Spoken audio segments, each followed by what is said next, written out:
Bonsoir. Le rêve numéro 1 des Français a toujours été de devenir propriétaire d'un appartement ou d'une maison individuelle. Or, depuis quelques mois, les prix flambent. En 5 ans, ils ont doublé. Et malgré cette hausse extravagante, il faut le dire, la demande est plus forte que l'offre. Pour les vendeurs et les professionnels de l'immobilier, c'est évidemment l'occasion de réaliser de très bonnes affaires. Mais pour les acheteurs, c'est le parcours du combattant.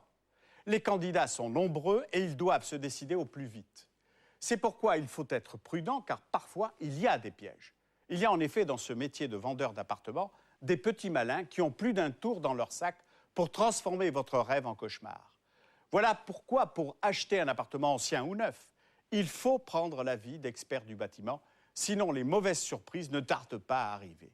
Malfaçons, matériaux non conformes, défauts cachés, il faudra ouvrir encore et encore votre porte-monnaie. Voici Le Droit de savoir, enquête sur le boom de l'immobilier, pièges et bonnes affaires, réalisé par Delphine Lopez et Nathalie Martin.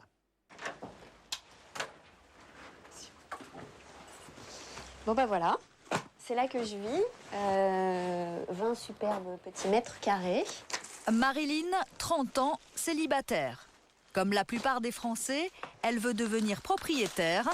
Elle a un budget de 150 000 €. Pour quitter son studio, ça s'annonce difficile. Donc 3e arrondissement, à 30 mètres du centre Georges Pompidou, 32 mètres carrés, 230 000 €. Annonce suivante, 3e arrondissement, Marais-Bretagne, studio 32 mètres carrés, 215 000 €. Au 3e étage d'un immeuble fin 18e, grand studio 29 mètres carrés, je trouve ça un peu gonflé quand même. Salle d'eau, WC, petite cuisine, placard, cave à rafraîchir, 315 000 €, 2 millions de francs. Ça, c'est le double de votre budget, en fait. C'est le double de mon budget. En 5 ans, le prix de la pierre a doublé. Jamais il n'a été aussi cher. Il est quasiment devenu impossible de faire une bonne affaire. La hausse, elle est totalement généralisée. Elle concerne vraiment toutes les villes. Et on voit bien que maintenant, Marseille, par exemple, a connu des années avec 20%, des hausses de 20% des prix de l'immobilier. Il n'y a pas d'endroit en France où on peut dire aujourd'hui, peut-être à part vraiment des marchés, des micro-marchés, il n'y a pas d'endroit en France où on peut dire qu'aujourd'hui que les prix n'ont pas augmenté. Et pourtant, rien n'arrête les acheteurs. Ils veulent posséder leur propre toit ou simplement placer leur argent. La flambée des prix ne ralentit pas le marché de l'immobilier. Les Français, en fait, privilégient l'achat de la pierre en tant que valeur refuge, c'est-à-dire qu'en fait, dans une optique de financement de leur retraite ou dans une optique, enfin, un petit peu de se protéger contre les aléas de la vie, en fait, aujourd'hui, les Français achètent de la pierre, comme il y a quelques années, ils pouvaient acheter de l'or. Aujourd'hui, c'est la pierre qui est la véritable valeur refuge. Mais ces 15 dernières années, on n'a pas construit assez de logements. Résultat, on manque de biens à vendre. Un déséquilibre total. Vous êtes dans un marché, vous avez un grand nombre de gens qui voudraient acheter un logement, et vous avez finalement peu de logements mis en vente. Donc tant que vous avez une demande qui est supérieure à l'offre, eh bien, les prix montent.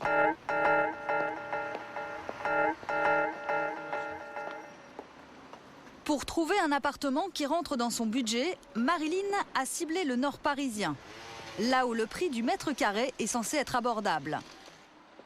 La jeune femme a rendez-vous dans une agence immobilière.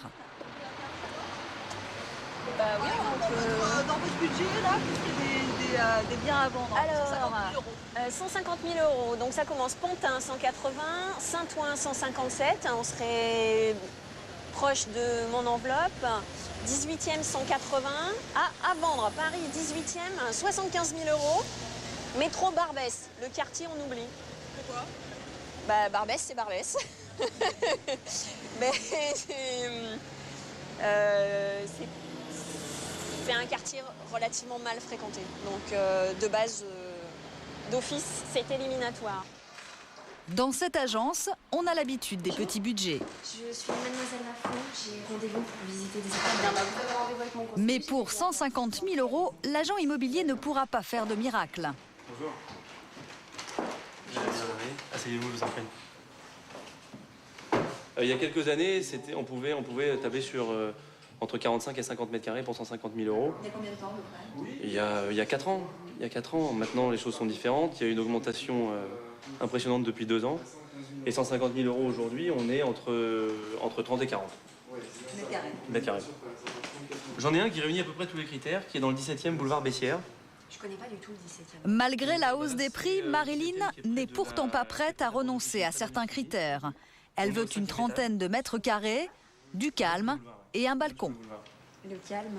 Et alors, le calme, c'est le seul critère que j'ai pas réussi à mettre dedans, mais par contre, il y a la lumière, le balcon et 38 mètres carrés. Donc c'est un 2 pièces. C'est un vrai 2 pièces. Ouais. Vous avez à peu près combien d'annonces Là, sur les 1-2 pièces? Sur les 2 pièces, dans votre budget, je peux vous proposer une dizaine d'appartements. D'accord. Avec le balcon, je vais en avoir qu'un seul. Le choix est limité. Un seul appartement correspond, à quelques détails près, à ce que recherche Marilyn. Pour 150 000 euros, vous allez voir ce qu'on lui propose en général dans Paris.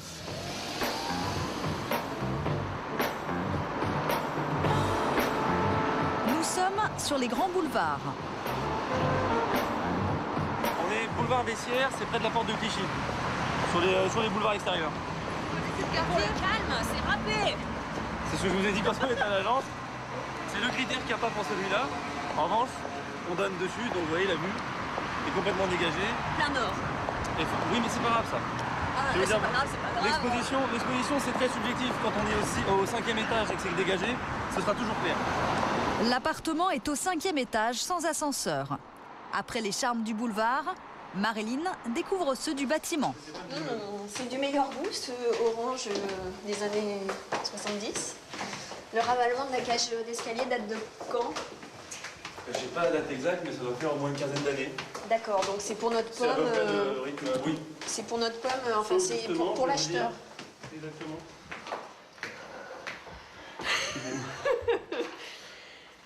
Vous avez soufflé, Marilyn?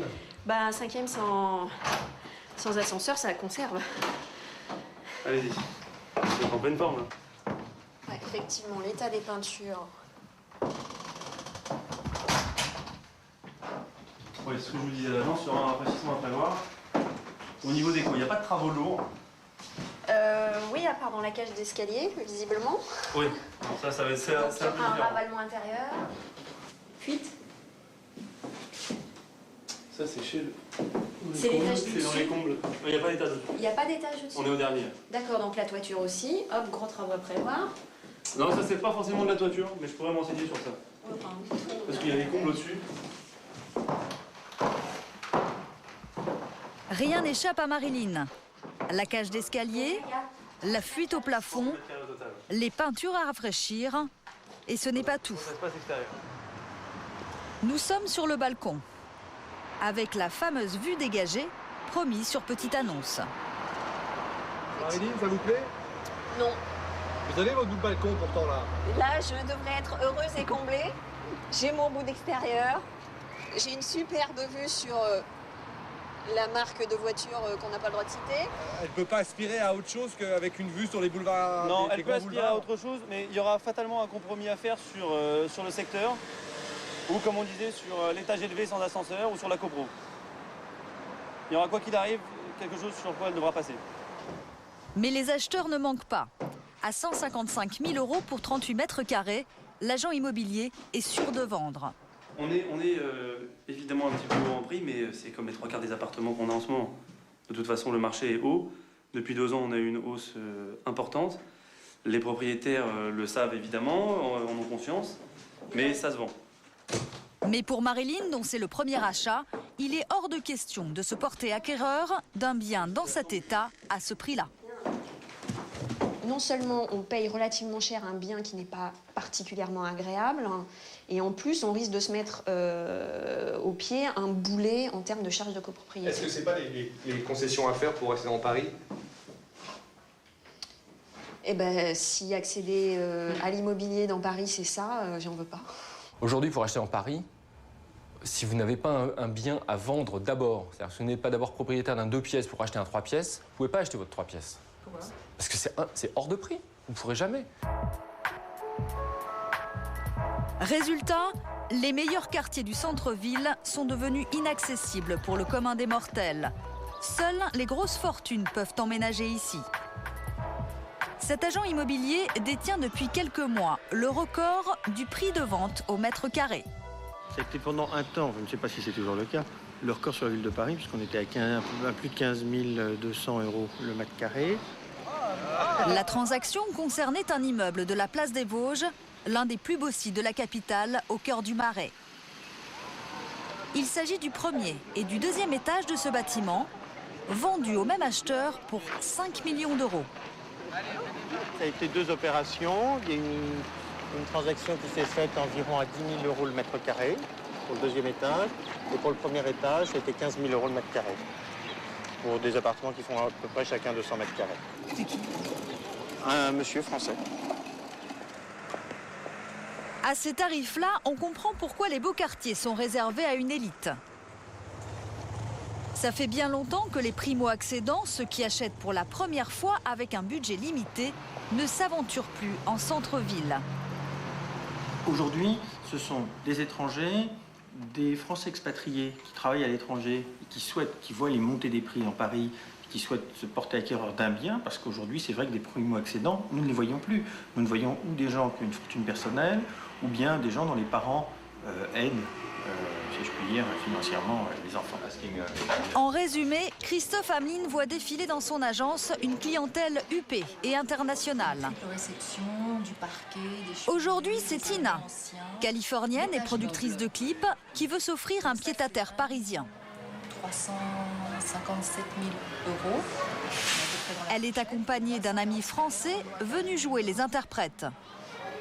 Il y a une vue sur rue, là c'est une vue sur cour d'honneur, en parfait état. Quelqu'un qui ne connaît pas bien Paris, d'avoir une vue, c'est intéressant, je pense. D'avoir une vue sur les toits, une belle exposition. Oui, parce que là... C'est un endroit qui va être 6 mois par an, 5 mois par an. Je voudrais acheter pour rester ici la moitié du temps. 6 mois à Paris, 6 mois en Californie. Par contre, sur l'île Saint-Louis, j'ai un appartement quai d'Anjou. 1 360 000 € pour 146 mètres carrés. Le prix ne refroidit pas l'acheteuse potentielle. L'agent immobilier vend régulièrement à ces tarifs-là. Son problème est de trouver les appartements dont sa clientèle est friande. Nous sommes des chasseurs d'appartements, des chineurs, et nous sommes là pour trouver justement des pieds-à-terre de luxe, des appartements qui étaient familiaux, qui vont devenir des pieds-à-terre de luxe, avec 1 ou 2 chambres, ou parfois ils abattent toutes les cloisons, ils ne font qu'une seule pièce, et ils traitent ça comme un loft, ça peut parfois arriver. Ouais. Donc Paris va devenir un pied-à-terre pour fortunés étrangers. C'est vrai qu'il y a certaines parties de Paris qui tentent à le devenir. Salut. Tina a pris rendez-vous pour visiter un appartement sur l'île Saint-Louis. Le centre historique de Paris, à 2 pas de Notre-Dame, est désormais occupé par 50% de riches étrangers. Ici, Christophe Hamelin a un produit qui correspond tout à fait aux goûts américains. Un appartement entièrement refait, version 18e. So you have chimney is working with gas.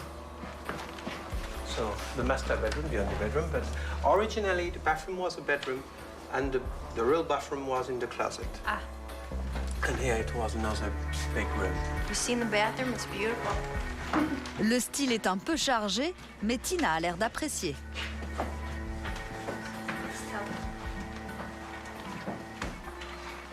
Ça ne correspond pas à la clientèle classique, familiale et plutôt traditionnaliste française. Ça, c'est certain. Hein, ils vont pousser des cris d'orfraie et ils vont fuir encore. C'est du plaquage, mais enfin, comment dirais-je, les boutons de robinet sont en cristal, hein, ce sont des cristaux. Les cheminées, c'est très particulier, mais c'est le goût pour ces anglo-saxons et ces américains. Donc vous appuyez sur un bouton, ça s'allume. Vous faites des braises, enfin maintenant ils font des choses qui fonctionnent assez bien. C'est pas des vraies cheminées, ça. Ce sont des cheminées qui sont réelles, mais en revanche, les bûches sont fausses, les braises sont fausses, il n'y a qu'une arrivée de gaz, mais c'est assez remarquablement fait, ça fait très bien son jeu. Tina, la californienne, ne voit que des qualités à cet appartement, au cœur de Paris, au centre de l'Europe. J'adore l'atmosphère ici. Et puis Paris, c'est pratique. Un week-end, on peut aller en Italie, à Londres ou à Bruxelles. Et pour l'américaine, cet appartement à 1 400 000 € reste une bonne affaire. À New York, c'est beaucoup plus cher. Pour 2 millions de dollars, vous avez seulement ces 2 pièces, dans un bon quartier. Mais avant de s'engager, la cliente doit encore réfléchir. C'est le genre de transaction qui peut prendre 3 à 6 mois. Je ne vais pas me décider aujourd'hui. Je dois en visiter d'autres demain. Pendant ce temps, énième visite pour Marilyn. Elle ne trouve toujours pas son bonheur. Oh, c'était pas celui-là non plus. C'était pas celui-là. Mais perdez pas espoir, on va y arriver. Un peu. On va y arriver, y a pas de problème. Et puis je vous tiens au courant dès que j'ai quelque chose. Bonne fin de journée. À bientôt. La jeune femme aimerait bien ne pas trop tarder pour acheter, car en ce moment, emprunter de l'argent n'a jamais été aussi bon marché. Les banques prêtent facilement à des taux très intéressants. On est passé aujourd'hui à un bon dossier, va négocier entre 3,60, 3,90 sur 15 ans, peut-être 4, 4,05 sur 20 ans. Il faut comparer ça aux 9,5% qu'on vous proposait dans les années 90. Vous avez des taux d'intérêt qui sont extrêmement bas, on peut emprunter de l'argent pour pas cher, on va dire, et on peut allonger la durée d'emprunt. Démonstration en caméra cachée. Marilyn va faire jouer la concurrence pour décrocher de meilleures conditions. Sa banque lui prête sur 20 ans à 4,20%. Elle espère obtenir mieux ailleurs. Alors, c'est une acquisition à hauteur de 150 000 €. C'est le prix de l'appartement? C'est le prix de l'appartement. Par contre, il y a un petit peu de travaux, à hauteur aussi de 12 000 €. Vos revenus? Vous voulez en net, en brut? Net, mensuel. 2500 sur 12 mois. Bon, alors, nous, ce qu'on fait, c'est qu'au lieu de faire un prêt linéaire, comme vous voyez, sur 20 ans... Premier rendez-vous concluant. Sans négocier, cet établissement lui fait une meilleure proposition que sa banque. Ça fait une moyenne à 4.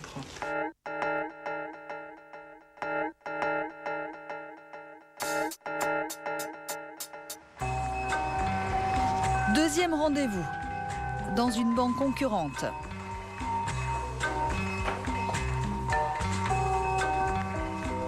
Je considère qu'il y a un apport de 20%, et donc on va partir sur un taux dérogatoire de 3,90 sur 3,90 sur 20 ans. Voilà.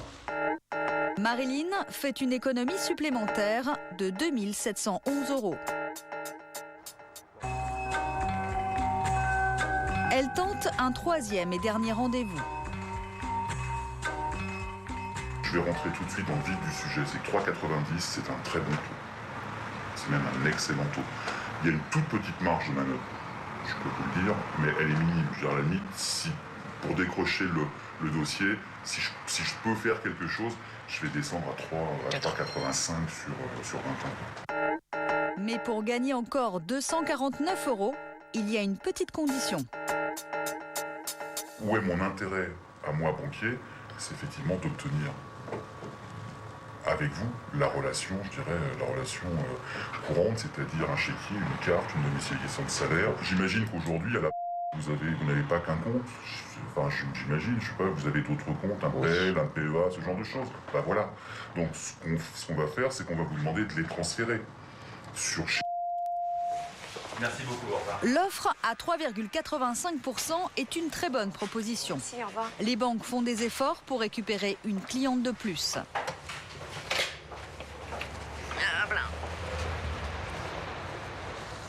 Les banques en font toutes un outil de conquête. Aujourd'hui, tous les nouveaux clients, elles vont les chercher sur le prêt immobilier. Parce que, en échange, eh bien, évidemment, d'un produit sur lequel elles font peu de marge, eh bien, elles sont sûres de pouvoir tous les ans vous vendre une carte bleue, de vous vendre un crédit revolving, de vous vendre des SICAV, de vous vendre toutes sortes de produits, de services, sur lesquels, là, évidemment, la marge est très intéressante. Dans ce contexte, Marilyn peut encore obtenir une meilleure offre. Bonjour. Elle a rendez-vous chez un courtier en taux, un nouveau métier qui se développe en France depuis 2-3 ans. Le travail du courtier est de négocier à votre place les meilleurs prêts immobiliers auprès des banques. Nous, en tant que courtier, on va aller beaucoup plus loin que ça. C'est-à-dire qu'on va avoir une force de frappe énorme, on a énormément de dossiers, on sait exactement, parce que nous connaissons l'envers du décor, nous connaissons le back-office qui se passe derrière les bureaux des banques, on sait quel est leur taux de refinancement, à combien on peut négocier et descendre, mais vraiment le plus bas. Vous ne savez pas, vous allez voir une banque, vous allez négocier une fois, 2 fois, ça va être une négociation, elles vont vous faire une proposition, elles vont descendre leur taux de 0,10, 0,20, tout le monde va avoir l'impression de gagner, mais finalement vous ne savez pas si vous avez été jusqu'au plus bas. Le courtier va décortiquer les propositions des 4 banques mises en concurrence par la jeune femme. Ok, 3,85. Alors le taux, c'est le meilleur là. C'est le meilleur oui, des... parce qu'on a fait jouer la concurrence 4, oui. Et je lui avais annoncé un autre taux. Il y a moyen de faire quelque chose d'assez sympathique. Donc je vais essayer d'améliorer, parce que là, les taux qui ont été donnés ne sont pas très bons. On peut l'améliorer fortement. Le courtier fera-t-il mieux que Marilyn sur un simple coup de fil? Bonjour. Bonjour madame, Marc Sirotto. Voilà pareil. Oui, vous allez bien? Bien et vous-même? Oui. Dites, j'ai un dossier que je vous fais faire parvenir. Oui. J'ai un apport d'à peu près 20%, c'est une acquisition de 150 000 euros. Oui. Et j'ai besoin d'un prêt de 130 000 euros, 134 000 euros. En réalité, il y a acquisition puis un petit peu de travaux. Sur 20 ans. Alors, je sais que 20 ans en une ligne, vous n'êtes pas... C'est pas là que vous êtes la meilleure. Oh non, non. Et vous avez quoi sur 20 ans, vous? Eh bien, c'est-à-dire que la cliente, elle a déjà une proposition de 3,85 de la... qui n'est pas sa banque, hein, qui est aussi un prospect. Or, j'ai trouvé que la avait fait fort, il faut qu'on fasse mieux. Il faut qu'on fasse mieux. Non, vous m'attendez, j'essaie de rentrer tout Je vous ça attends. L'intérêt du courtier, c'est qu'il ne coûte rien à l'emprunteur. C'est la banque qui lui reverse 1% du montant total du prêt qu'il décroche dans l'établissement. Peut-être que je pourrais arriver, parce que là, avec une marge négative, j'arrive à un taux moyen de 3,72 avec un 7 ans. Sur 20, là, vous arrivez à 3,72. Oui, mais j'ai fait une marge négative. Ah oui. Ouais. Bon, bah écoutez, je lui propose et puis je vous fais parvenir le dossier. Ok. Merci, à bientôt. Au revoir. On est tombé quand même très en dessous du 3,85 sur 20 ans. Est-ce qu'on peut comparer par rapport à notre meilleure proposition et celle que vous venez d'obtenir, le coût de l'argent? Voici l'économie qu'il fait faire à Marilyn. 5 591 euros.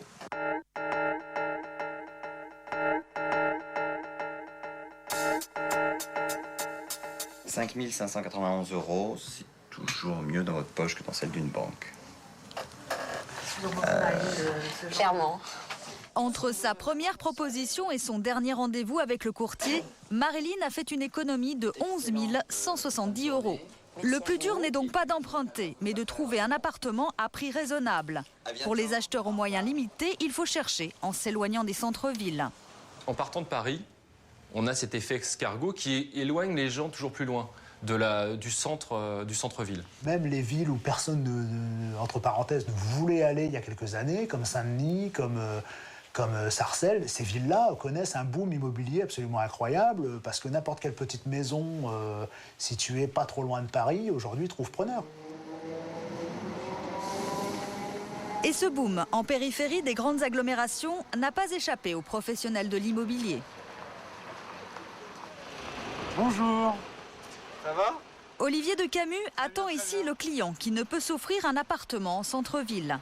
Il y a quelques mois, il a ouvert sa deuxième agence, juste à côté de la gare de Courbevoie, en banlieue parisienne.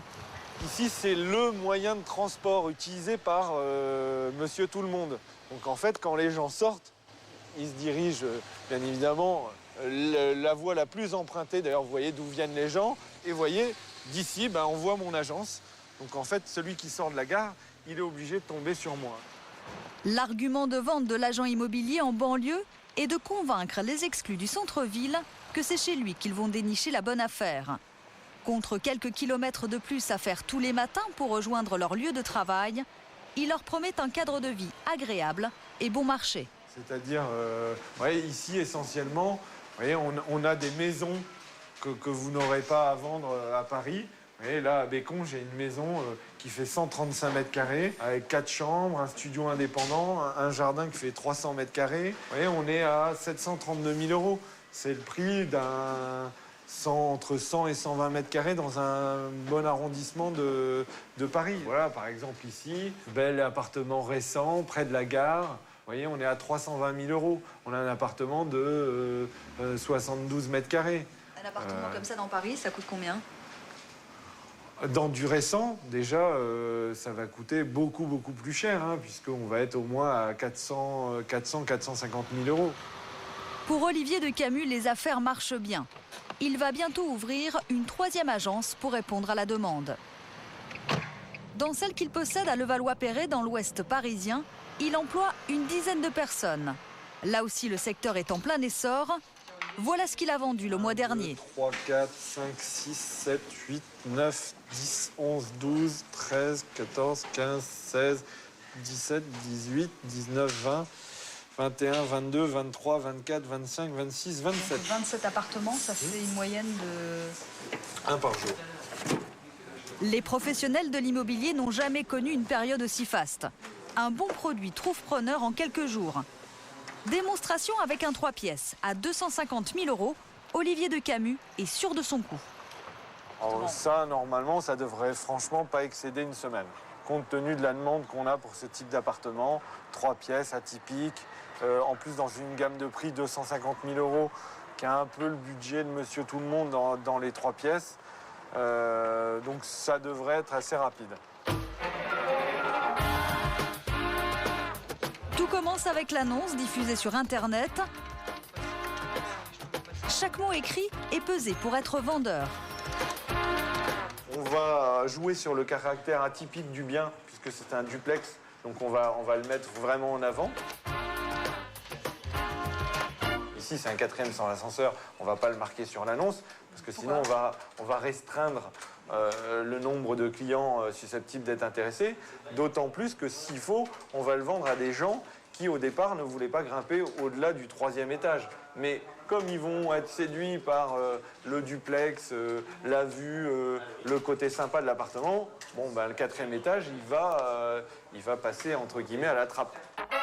À peine rentré dans l'ordinateur, la description de l'appartement correspond au souhait de près de 400 clients qui ont sollicité les services de l'agence.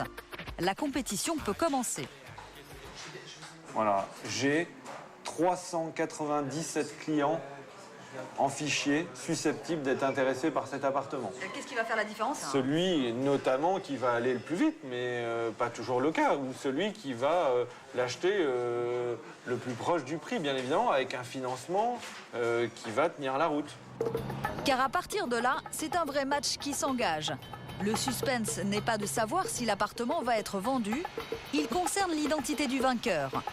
Celui qui, parmi les 400 acheteurs potentiels, va dégainer son chéquier le premier, remportera la partie. Donc c'est un appartement qui, en loi carrée, fait 56,6 mètres carrés.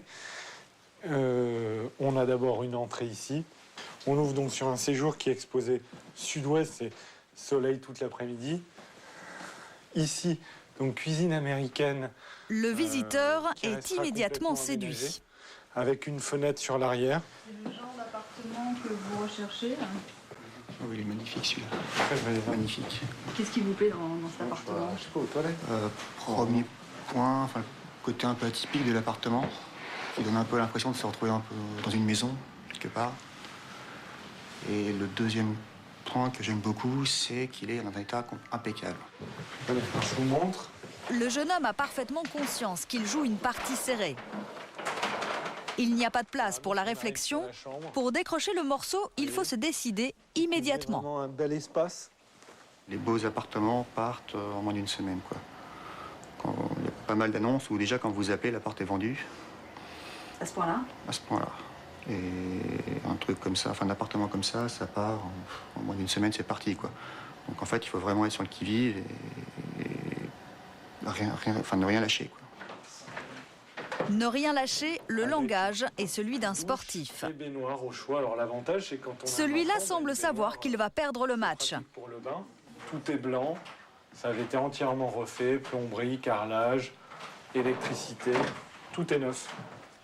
À 250 000 € pour 58 mètres carrés, la mise en jeu est trop élevée pour lui.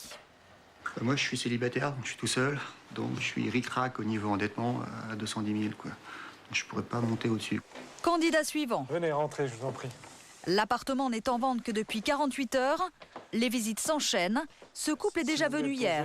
Il revient aujourd'hui pour ne pas laisser passer l'occasion. Bon, là, c'est pas trop bruyant. Non, c'est pas... Bon, on est quand même... Faut savoir qu'on est quand même en ville, hein. Donc il y a toujours un petit peu d'activité. L'appartement, c'est le coup de foudre, oui. Ça s'explique pas. On a visité 10-12 avant.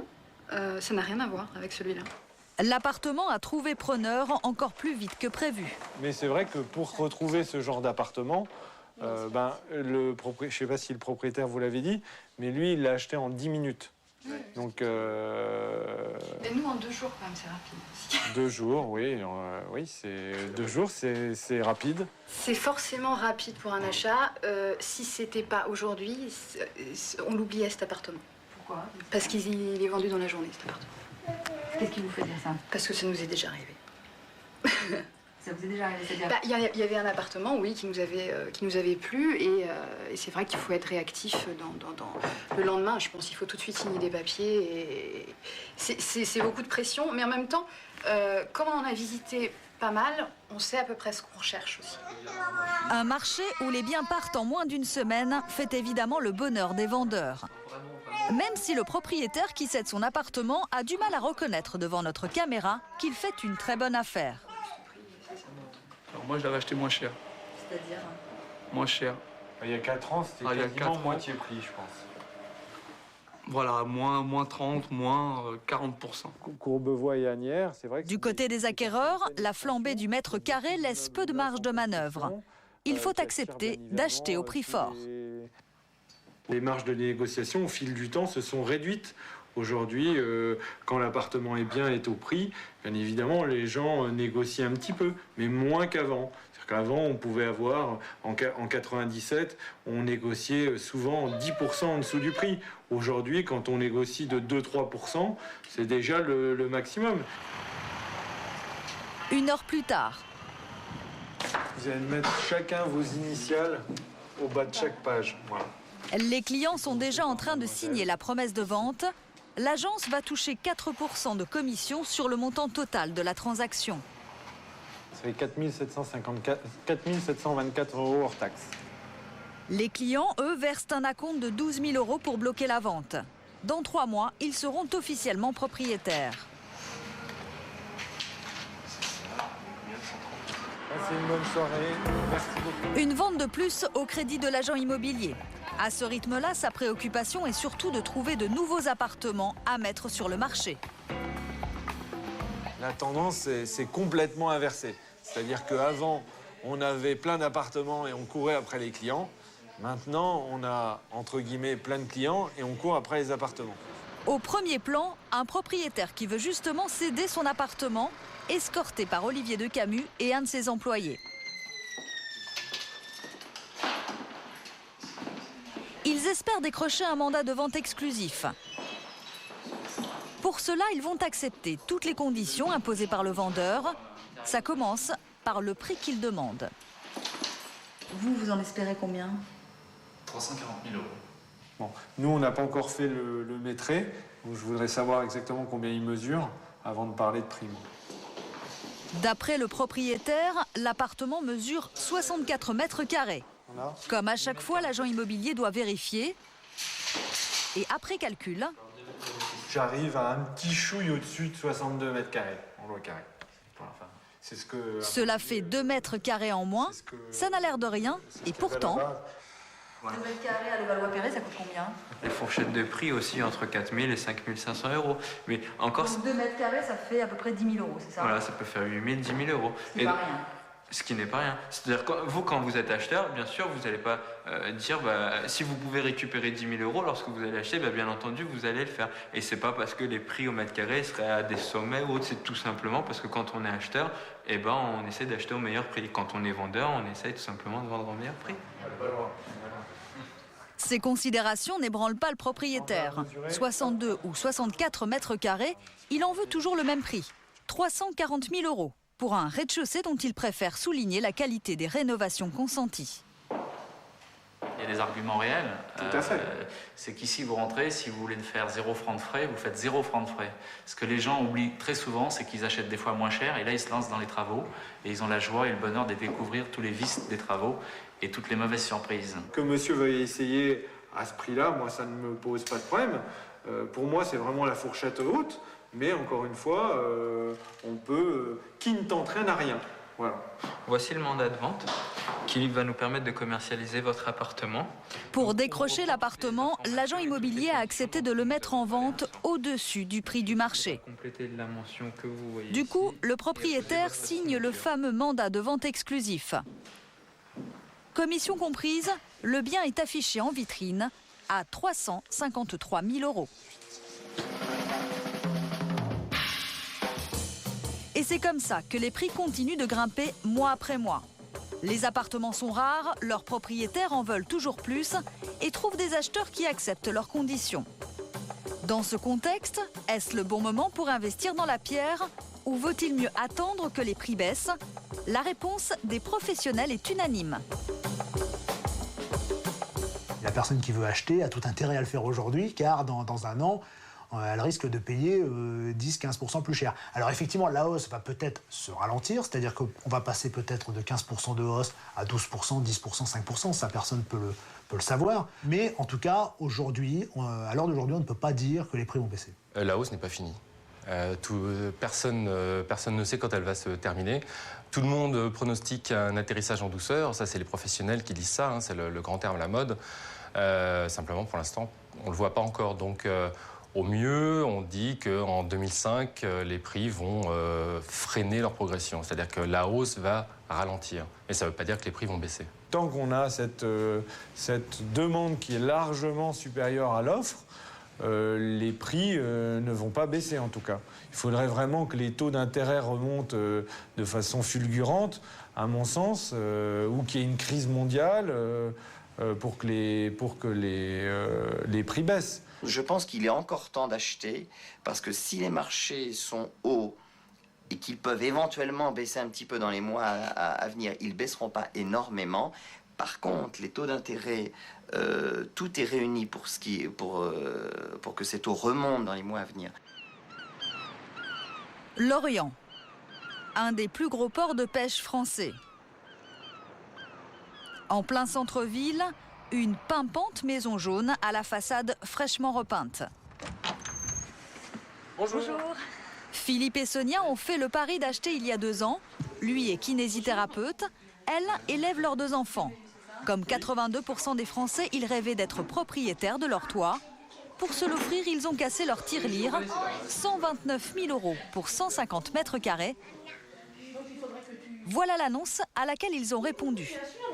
Cause départ, vend maison de ville 1910, rénovée sur 3 niveaux, 150 mètres carrés habitables, 4 chambres plus mezzanine, cour intérieure sans vis-à-vis, 129 580 €. Eh bien, c'était ce qu'on cherchait. On cherchait une maison sans travaux, donc si ce n'était juste quelques travaux d'aménagement, de décoration intérieure. Ah oui, nous, ça nous correspondait tout à fait. Et dans un quartier qu'on trouvait agréable, il y a les écoles à côté pour les enfants, donc c'était l'idéal pour nous.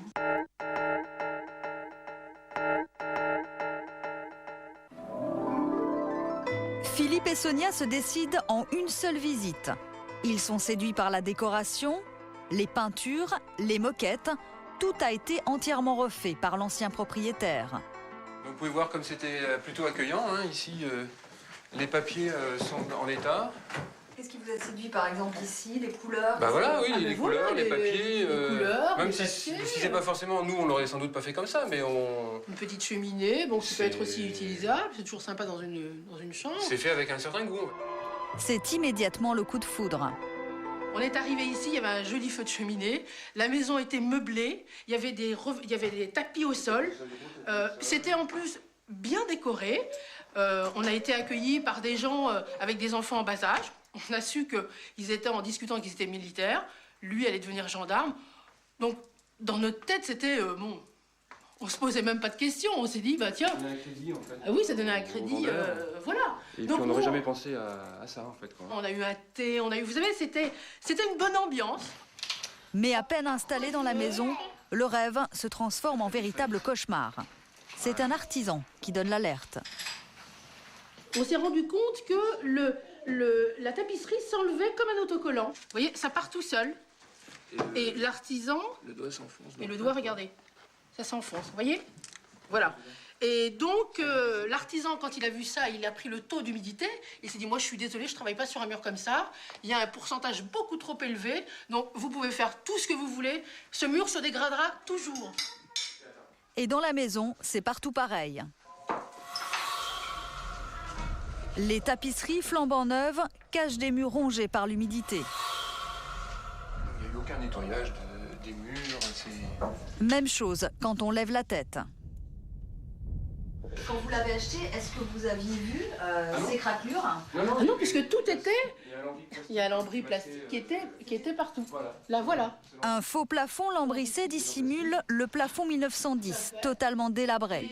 Qui masquait, en fait, tout ce qui était en dessous, enfin au-dessus, en fait, et qui est le faux plafond d'origine, qui doit avoir une centaine d'années à peu près, quoi, ou 50 ans au moins, quoi. Affolés par l'état du salon et de la cuisine, ils entreprennent d'inspecter tous les murs de la maison. Comment c'était quand vous l'avez acheté? Tout recouvert Exactement comme ça. C'est-à-dire que si vous prenez dans l'autre sens... Voilà, vous verrez. Voilà. Dans l'entrée, quand ils ont acheté, là encore, tout était impeccablement lambrissé. Et le mur recouvert de lambris. Et tout était recouvert comme ça en bleu. Donc ça faisait un superbe bel effet, quoi. Hein. Et quand on a enlevé les lambris, c'est-à-dire un artisan a enlevé les lambris pour évaluer les travaux qui étaient à faire. Et ben voilà. Alors vous regardez ici. On a été obligé de boucher parce qu'on avait peur des rats. Voilà. Parce que ça donne dans la rue. Ça donne sous le trottoir. Voilà. Ça donne sous le trottoir et effectivement on avait peur d'invasion de rongeurs, donc on a bouché. Ils ne sont pas embêtés, ils ont carrément laissé le mur en l'état, voilà. quoi. Si bien qu'il n'y a pas de calfeutrage. On peut passer du courrier par l'extérieur ici. Voilà. Voilà, ici par exemple, je vais fermer comme ça, on le verra mieux. Donc il n'y a pas de calfeutrage non plus. Voilà, on peut voir mes doigts, j'imagine, de l'autre côté. Voilà, Anéanti par l'état de délabrement de sa maison, le couple a sollicité les services d'un expert pour évaluer l'étendue des dégâts. Dès le premier coup d'œil, il met en cause la responsabilité de l'ancien propriétaire. Bien. Alors ici, je vous disais tout de suite, quand on trouve des lambris partout, avec des couleurs différentes, alors d'abord c'est des lambris de basse qualité, c'est des lambris avec beaucoup de nœuds, et ça permet de cacher tout. Vous voyez les bas de mur, comment ils sont? C'est très agréable de voir cela. On croit avoir, en fin de compte, quelque chose de propre, de beau, de décoré, quelque chose de tout à fait design. Puis, en fin de compte, on a caché la misère, quoi. On a caché l'humidité, les plâtres qui sont pourris, enfin, on a caché tout. Alors, mais ce que l'expert découvre dans la cave est encore plus inquiétant. La maison risque carrément de s'écrouler. Vous voyez ici, vous avez un étai dessous. S'il y a un étai, c'est qu'il y a une raison. Sinon, il n'y a pas besoin de mettre un étai dans une maison. Ça sert à quoi, ça? Ça sert à tenir cette charpente. Vous voyez ici, cette poutre, elle est complètement usée, elle est morte. C'est dangereux, ça veut dire quoi? Tant qu'il y a l'étai, ça va, c'est pas trop dangereux. Et ça, si on enlève ça, ça descend, ça. C'est clair. Ça tombe. Ah oui, oui. Là, donc, on est en dessous l'étagère de la cuisine. Donc, la poutre, elle est fendue au moins d'ici à là. Et nous, on a acheté une gazinière en fonte. Superbe, chez un antiquaire. Et on elle fait 250 kilos, quoi. Ne la mettez pas là. Donc, elle fait 250 kilos. Parce que ça risque d'affaisser, carrément de passer à travers, hein, passer à travers. Donc si à ce moment-là il y a quelqu'un à la cave, vous imaginez un peu ce que ça peut donner, quoi. Hein. Non seulement les poutres ne tiennent plus rien, mais le sol est lui aussi à deux doigts de céder. Tout ça s'effrite, regardez. Et le carrelage repose là-dessus, quoi. Dans le salon, le carrelage a été posé à même ce plancher. Pour que ça se tienne et que ça soit correct. Alors, ne soyez pas surpris, vous allez entendre ce qui se passe. Pour savoir si le parquet est de bon état, c'est facile. Voilà. Et vous avez vu, tout a tremblé dans la pièce. C'est signe que le parquet n'est pas en bon état. Voilà. Du coup, dès que les enfants jouent ou que quelqu'un passe à proximité d'un meuble, tout bouge. Les verres s'entrechoquent.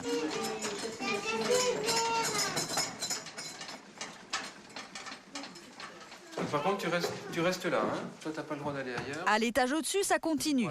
Les mêmes murs moisis et le parquet mangé par les vers. Le danger est partout. Donc la mezzanine, à travers, donc il y a le parquet à travers lequel je suis passé. Hein, mon pied est passé à travers ici. Ça vous est arrivé, qu'est-ce que... J'imagine que vous avez été horrifié parce que... Ah ben, oui, moi j'ai pensé à mes filles. Donc on avait installé l'aîné ici au début. Et puis de suite, il a fallu l'installer en bas parce que en courant ici, elle pouvait passer à travers. Et ça non plus, le couple ne l'avait pas vu car le parquet était recouvert de moquettes.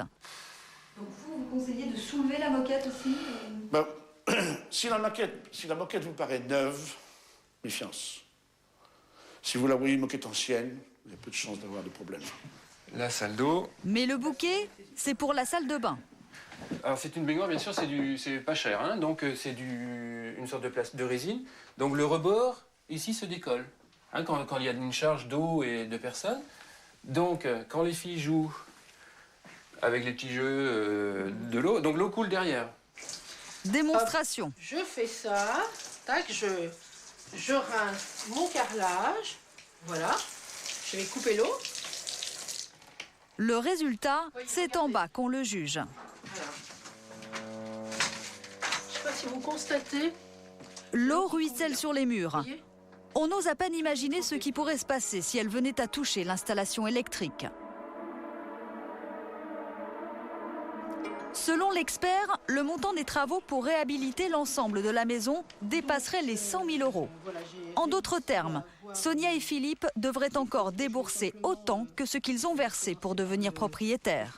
Concernant l'entrée. C'est exactement ce que je pensais quand on achète une maison qui est trop neuve. Il ne faut surtout pas l'acheter. Pourquoi vous dites ça? Parce que si une maison qui est trop neuve, ces gens-là ont été combien de temps dedans? 2 ans, grosso modo 2 ans et demi. Voilà. Ça correspond bien à ce que je pense. Des gens qui sont 2 ans et demi dans une maison, qui ont tout mis à neuf et qui s'en vont, il y a quelque chose qui ne va pas. Quelque chose qui ne colle pas. Comment vous qualifiez l'état de cette maison aujourd'hui? C'est une maison qui a été bricolée pour être vendue. Voilà ce que je peux dire. C'est clair et net. Il y a pas... On peut pas dire autre chose. Celui qui me dira l'inverse, je ne pourrais pas le croire. C'est pas possible. Il y a des choses qui se voient, c'est clair. Pour l'expert, c'est du camouflage. Nous avons voulu connaître la version des anciens propriétaires. Ils ont malheureusement quitté la métropole pour Tahiti et leur avocat a refusé de répondre à nos questions. En ville, quelqu'un les connaissait. Il s'agit d'un agent immobilier qui a refusé de mettre leur maison en vente il y a un peu plus de 2 ans.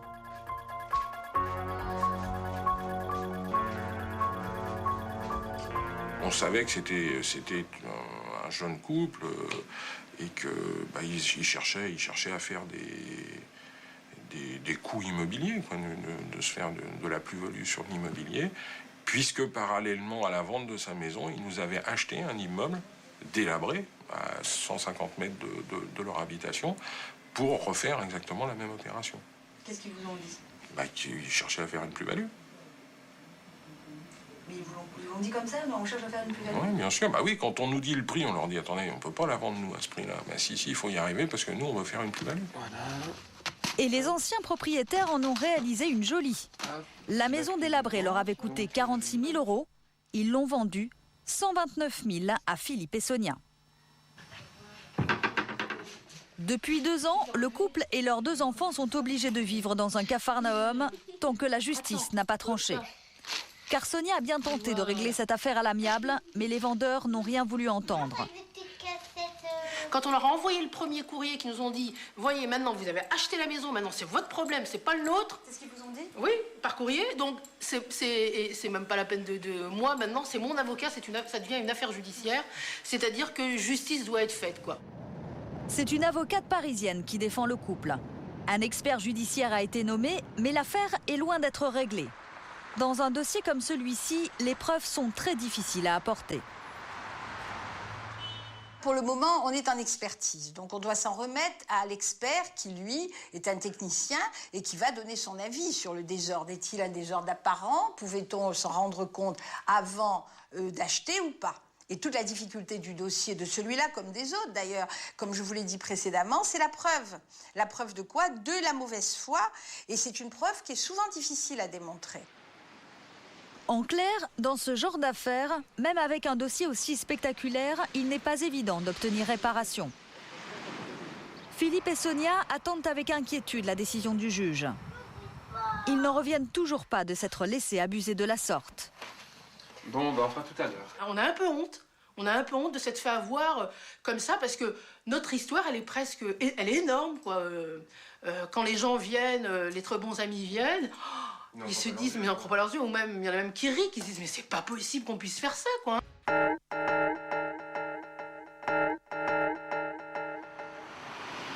Avril dernier. Le Palais des Congrès à Paris accueille le salon de l'immobilier. Ici, pas de maison délabrée proposée aux acheteurs potentiels. A priori, pas de mauvaise surprise à redouter, on ne vend que du neuf. Ce marché est lui aussi en plein boom. Le nombre de logements construits chaque année a doublé ces 10 dernières années. En nombre de logements autorisés, c'est-à-dire le nombre de permis de construire autorisés, nous avons frisé les 460 000 logements en 2004, ce qui est un chiffre que nous n'avions pas atteint depuis pratiquement 20 ans. Dans les allées, les curieux se succèdent pour prendre des renseignements. Le produit vedette, c'est la maison premier prix. Je vais vous faire voir à peu près le genre de maison que vous pouvez avoir. Voilà, vous pouvez avoir ça qui fait 90 000 euros. Évidemment, c'est sans le prix du terrain. Le stand d'à côté propose moins cher. 80 000 euros. Qualité garantie. Oui, oui, c'est tout à fait réalisable. Oui, tout à fait. Avec les dernières normes d'isolation, on est en label Vivre Elec, voilà, définition de haut de gamme. Hein. Alors le premier prix. Et ici, c'est encore moins cher, 67 000 euros. Ce type d'habitation. Là, est-ce qu'on peut avoir une maison de qualité? Là, oui. Bien sûr, je ne touche à rien au niveau de la qualité. Leur argument? Faire construire sa maison est une solution plus adaptée et parfois plus économique que l'ancien. Je pense que ça me coûterait plus cher parce qu'il faudrait le rénover.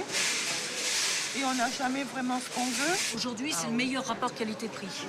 Parce qu'on amène déjà une dernière technologie en termes de matériaux, donc une très très bonne isolation thermique, un produit sur mesure, configuré au souhait du client, alors que dans l'ancien, le marché est très cher et il y a toujours de toute façon une partie rénovation et travaux qui est quand même relativement lourde.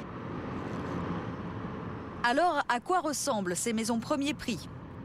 Nous nous sommes rendus dans l'un des plus grands sites de pavillons témoins.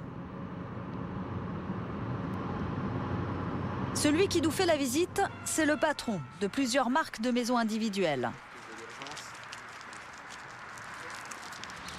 Voilà le modèle le moins cher et le plus vendu. 90 mètres carrés pour 100 000 euros. Un salon, une salle à manger, une cuisine aménagée là aussi. La maison d'exposition est entièrement meublée et décorée. Vous avez ici une salle de bain. Là, c'est une chambre dite par an. Le résultat est convaincant et accessible aux budgets les plus modestes. Pour ce prix, les constructeurs garantissent un cadre de vie agréable. Vous avez en face une autre chambre qui, pour les besoins de la maison d'exposition, a été aménagée en bureau, mais qui peut être une chambre... Aucune économie, nous dit-on, n'a été réalisée au détriment de la qualité et de la sécurité. Il n'y a pas de sacrifice, qu'il faut comprendre, c'est qu'il n'y a pas de sacrifice sur la qualité du fait qu'on est dans des modèles dont le prix est inférieur. Comme dans le contexte de l'automobile. Aujourd'hui, une automobile, vous ne sacrifiez pas la qualité et la sécurité. Vous avez des produits, vous avez des variantes, vous avez des packs d'options. Mais une voiture, comme une maison aujourd'hui, elle répond à un certain nombre de normes et de qualités. Direction l'Aisne et le petit village de Barzy-sur-Marne. À quelques pas du centre, de nouveaux arrivants ont fait construire leur villa il y a maintenant 2 ans. Pascal est ouvrier. Sa femme, Liliane, travaille dans un péage sur l'autoroute de l'Est. Ils ont mis 97 000 €, toutes leurs économies dans l'achat d'une de ces maisons premier prix. Nous les retrouvons le jour où le constructeur doit procéder à la remise des clés. Pour ne pas influer sur le déroulement de l'événement, nous sommes équipés d'une caméra cachée. Le couple a repéré quelques défauts lors de ses visites sur le chantier. Alors le promoteur a envoyé une équipe au grand complet pour lui faire face. L'homme en blanc, c'est le chef de chantier.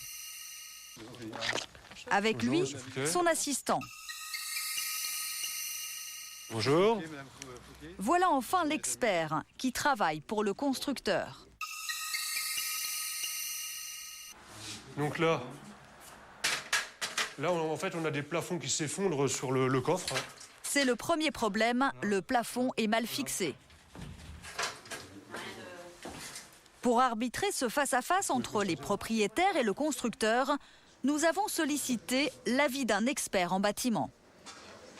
Il y a un problème de fixation, c'est-à-dire qu'il manque des fixations, soit il manque des rails, soit il manque des vis au niveau des plaques de plâtre. Donc en fait, le plafond va avoir tendance à s'affaisser, c'est ça? Oui, en partie, là où il n'est pas fixé.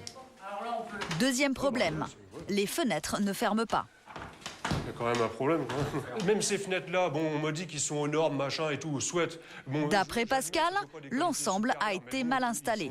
Ils sont neufs, ils sont bien faites, soit. Mais qu'on les pose correctement. On les pose derrière règles-là. Ils n'ont pas à être cintrés comme ça, je suis désolé. C'est pas possible, ça. Moi, j'étais venu, il y avait même un commercial de... Mais pour chaque remarque, le constructeur avance ses arguments.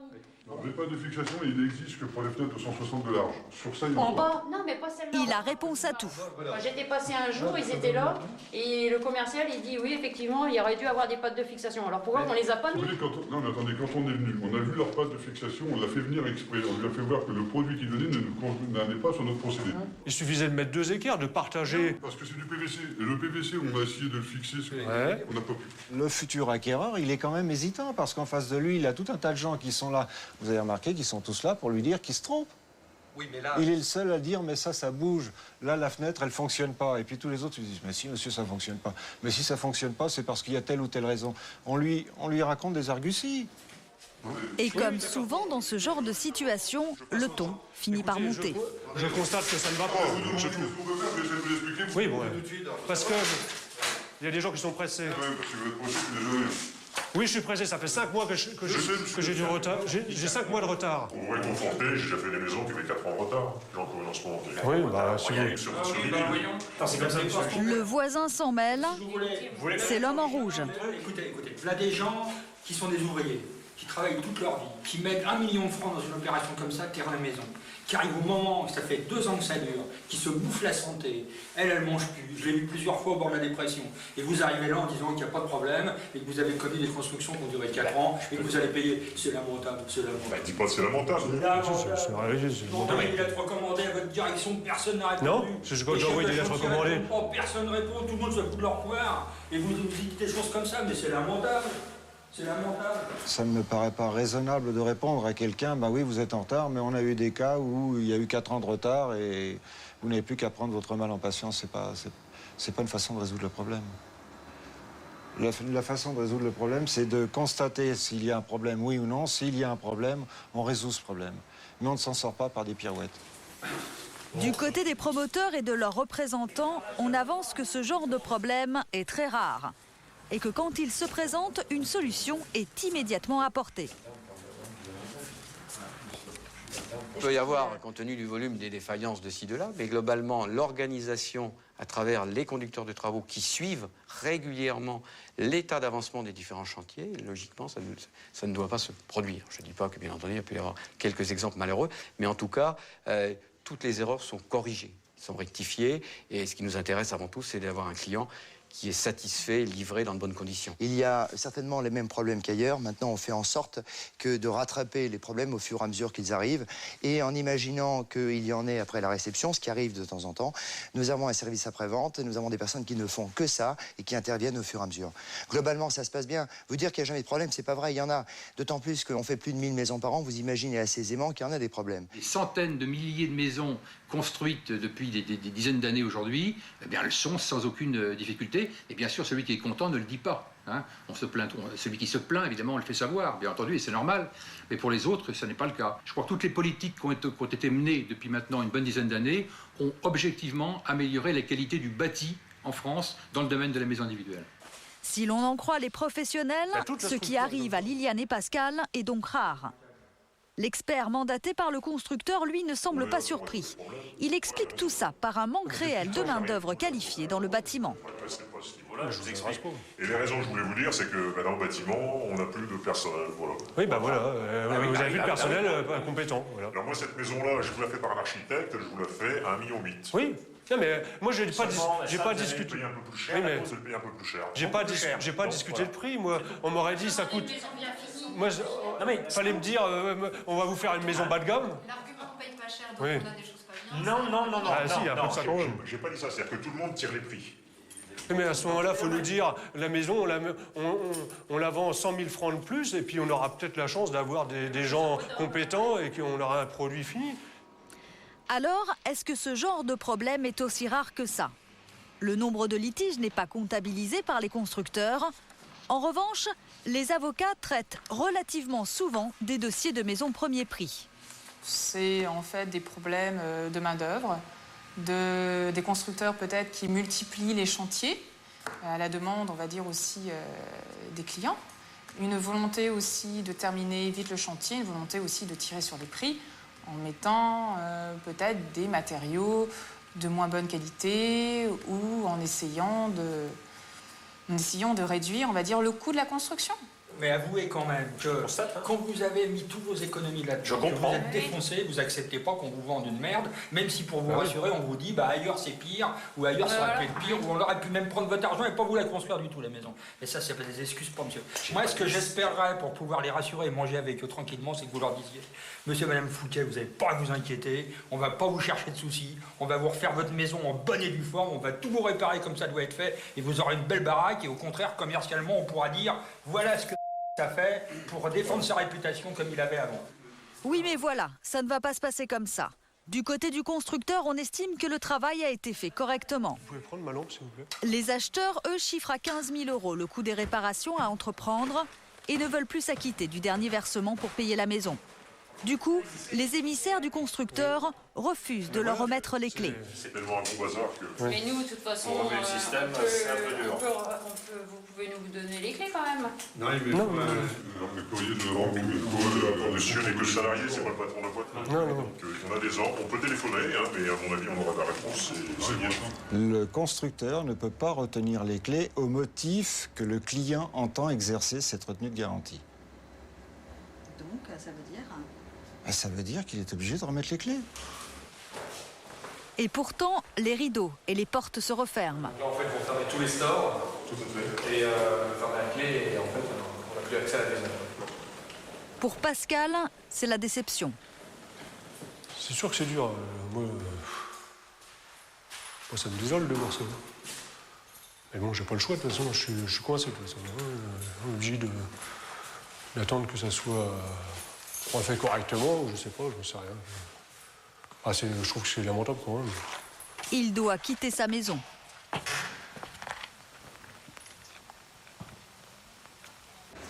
Voilà.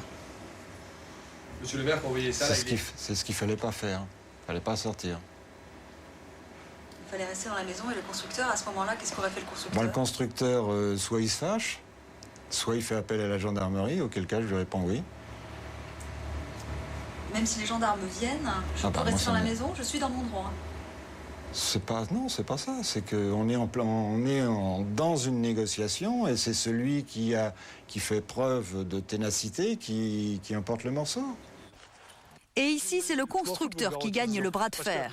Même la perspective d'un procès ne lui fait pas peur. J'aurais gagné quoi, moi? Si vous persistez, vous dites on veut changer les fenêtres, nous, on ne réceptionnera pas. Vous prendrez un avocat. De toute façon, je vais prendre un avocat, de toute façon, c'est clair. C'est dommage d'en arriver là, mais je suis obligé de prendre un avocat. Ça prendra du temps, je sais. Mais 6-7 ans. Oui. Voilà. Quand j'ai une liste de réserve comme ça, c'est des dossiers qui... En ce moment, je fais un dossier 95. Je ne vais pas vous faire de cour d'appel de Douai. Oui, mais nous, on ne demande pas à avoir une expertise judiciaire. Moi, je demande qu'ils changent. Ils ne sont pas dans leur maison. Allons. Il y a un moment, il faut s'arrêter.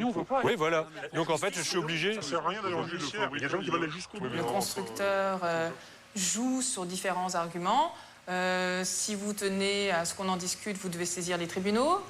Vous allez devoir attendre 6 à 8 ans. Donc, en fait, il exerce une pression sous forme de chantage en disant de toute façon, c'est moi qui décide, c'est moi qui ai les clés. Et c'est légal de la part du constructeur? Non, c'est pas du tout légal. C'est pas légal de faire cette rétention de clés, tout simplement. Ce chantage aux clés. 6 mois plus tard. Face à la pression du fabricant, Liliane et Pascal n'ont effectivement pas saisi les tribunaux. Ils ont aussi accepté de verser les 5% qui restaient à payer pour récupérer les clés de leur maison. Le constructeur, lui, n'a fait aucune réparation.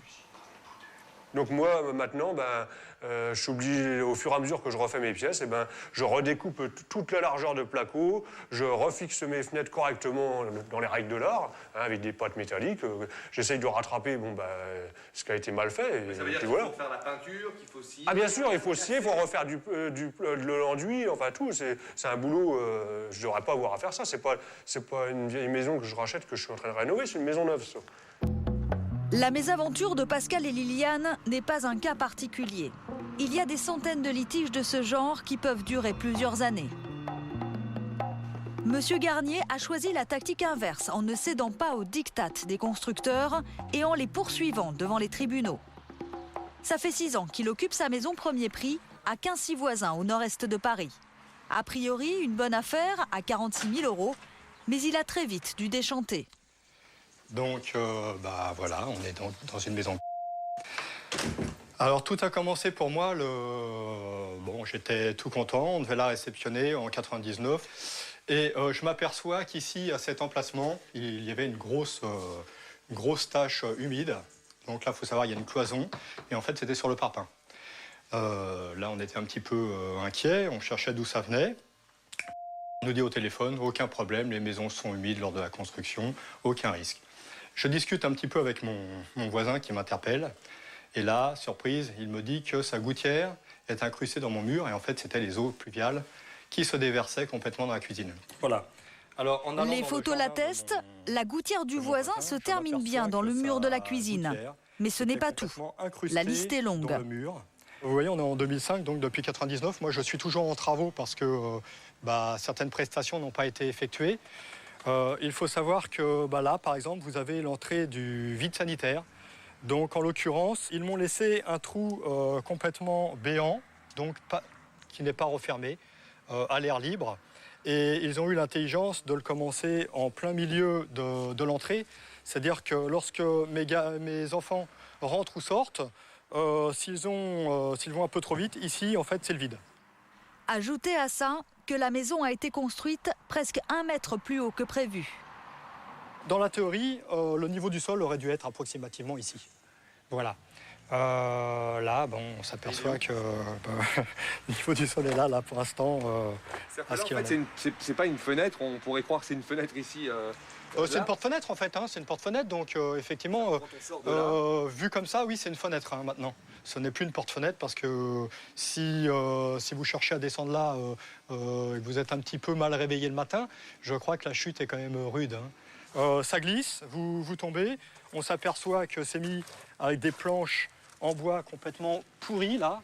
On va en soulever une, des morceaux de verre, il y en a partout. J'espère quand même qu'un jour le constructeur va dire oui, effectivement, il faut faire quelque chose. Effectivement, on a fait une erreur. Je souhaiterais quand même que le constructeur dise oui, on a fait des erreurs. Il va falloir quand même qu'on fasse que notre client soit heureux. C'est pas le cas jusqu'à maintenant.